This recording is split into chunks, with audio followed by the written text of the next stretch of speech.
Slam Magazine, Vincent Thomas. Guys, let's start with Aaron Rodgers. His long-awaited NFL debut, at least as a starting quarterback. How do you think he did last night? He got the fans' approval.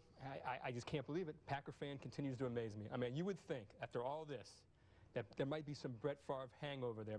Maybe half of them would cheer for him. But there's parts of Brett Favre over that field. Never missed a start, took him to Super Bowls, and yet they're giving this guy a standing ovation. It's like, you know, blind faith. I mean, the guy hasn't done anything. Yeah. Blind faith. Well, first of all, there were a lot of number 4 gear or a lot of number 4 jerseys in the stands, but what choice do they have? I mean, they're Packer fans first. They want their team to do well. I just would think there'd be a little bit of backlash. That's just my feeling. I mean, I know that, you know, listen, when Joe Montana left in San Francisco, Steve Young didn't get unconditional love. And it just looked like a lot of unconditional love going on up there. That's all I'm saying. Is that how you see it? Well, I think that, well, I don't know about unconditional love, but what I do think they did is that they acted like human beings. You know, he is your quarterback, so go ahead and cheer for him. And because they did that, he did much better on the field. If there would have been a bunch of Favre signs and, you know, a bunch of, you know, maybe some boos that he might have heard, he probably would have started pressing because of the pressure. But because there was some acceptance, he went out there and he did halfway decent. I think that he was warmly embraced. I think that helped him. But I think that they were waiting for him to make a mistake, not hoping for it. But in the event that he did, they were going to jump him. They were going to hit him hard. You saw how quiet it was when he missed James Jones, when he was wide open. I think.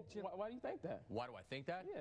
Because they'll kill him if he fails, because they love Brett Favre. I think the best thing that happened to Aaron Rodgers is the fact that... Why do I think that? We saw how they treated him after that scrimmage where he went 7 for 20. They annihilated him. People are calling my radio show saying he should quit football. He's a horrible football player. That was after a scrimmage. They gave him a standing ovation, Jim. To a certain extent they did. But fine. But if he had thrown some picks and he had missed some wide open guys, they would have turned on him in a hurry, regardless of how they greeted him. The best thing for him is that Brett is out of town. Because let's say Brett had stayed retired. There would always been this over his shoulder, oh, is Brett going to come back? If Aaron got hurt, would Brett come back? If he struggled, would Brett? Now Brett's gone. He ain't coming back through that door. So at this point, he has the freedom to go out and play. I don't think he could be on the moon. It wouldn't matter. Yeah. He's still in the league. He's still playing. And if Aaron Rodgers does not show up, they're going to kill him. And I think that should be the Packers fans' biggest concern is his health, because he took a lot of hits yesterday.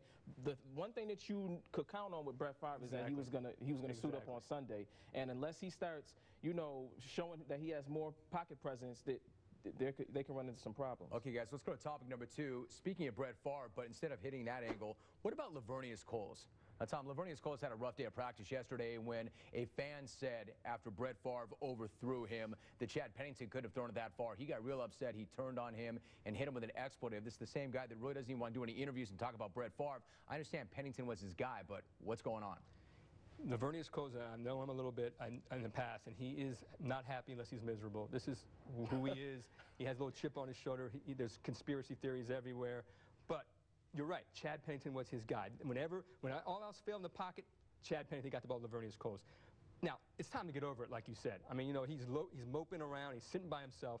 The bottom line is Brett Favre's your quarterback, but Laveranues needs to let it go. Who is Chad Pennington, though? It's not like he was like a franchise quarterback. It's not like Carson Palmer was treated this way, and that was your boy, and he got jettisoned. He got a better quarterback in return, so I don't see why he's acting so emotional. But can I tell you what I do like about it?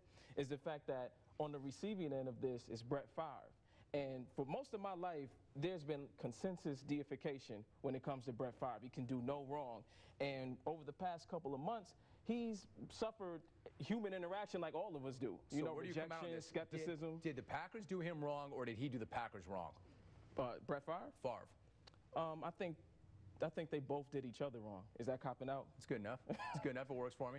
All right, topic number 3. Quickly, guys, Mark Spitz. Mark Spitz says, look, I'm not going to Beijing. I'm not going to show up there on my own dime and my own time to see that guy rip my record. What do you think about his reaction? Oh, boy, sour grapes. I think that Mark Spitz, you know, why would he want to go on a 24-hour flight and go to the smog anyway? Why do you want to be there? You know, he seems like he's dying for them to invite him. This whole thing about going to see people break your record, I mean, I'm so glad Hank Aaron didn't go see Barry Bonds. I just don't think I don't see why this guy needs to hold on to this record anymore.